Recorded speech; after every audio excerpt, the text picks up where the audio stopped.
Are you an empath? What in the world is an empath? Um, this is something I had to figure out over time. So, even with who I was, why was I able to sense another person's distance emotions? I used to work in the computer trade, and I had to go to businesses and install products and all this and that. I had to work with strangers. And I remember I get the sheet.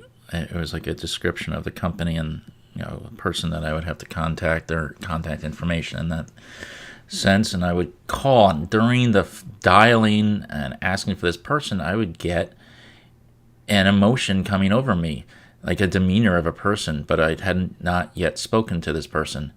And then they would hop on the phone and they would talk, and we would just set up the appointment. But during the actual conversation, I could tell exactly what sort of person this was, who I was going to have to face against.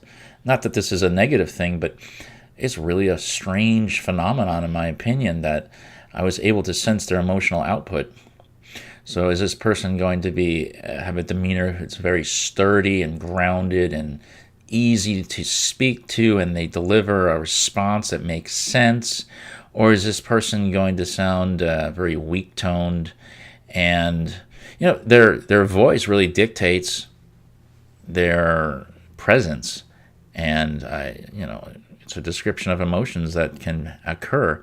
And I've dealt with people that are angry without ever being angry on the phone, but I could tell that they were going to be difficult, because if I need to do additional things while I'm there, are they going to be open to this, or are they going to be closed-minded and say, no, you need to leave and I'll take care of this sort of stuff? And it's very strange. But I was able to, from a distance, figure out the best way to speak to a person, but my attack is more of a setup how to approach this person.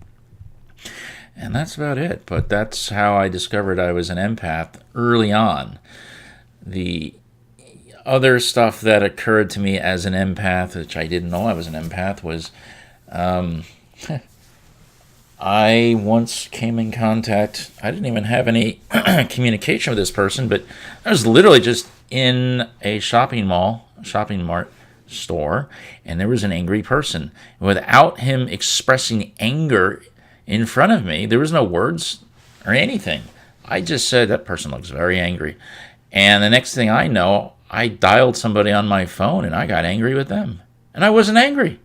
For some reason, the negative vibrations jumped off that person and full throttle at me. And then without me realizing what was happening, I took on the characteristics of the angry person. This can happen with any emotion. Overwhelming sadness. If you're not sad and you come in contact with a sad person, you may end up crying. And if you're an empath. And then you won't know why you're so upset all the time. I don't see this a lot with men, but with women, yes, it's all the time. But people used to say it's hormones. No, it's not hormones. It's an energy sort of transference, and it's either good, bad. You have to make it work, and if you don't know what's happening, it's going to be difficult in your life for a while. So. Anyway, so that was my experience with empath emotions.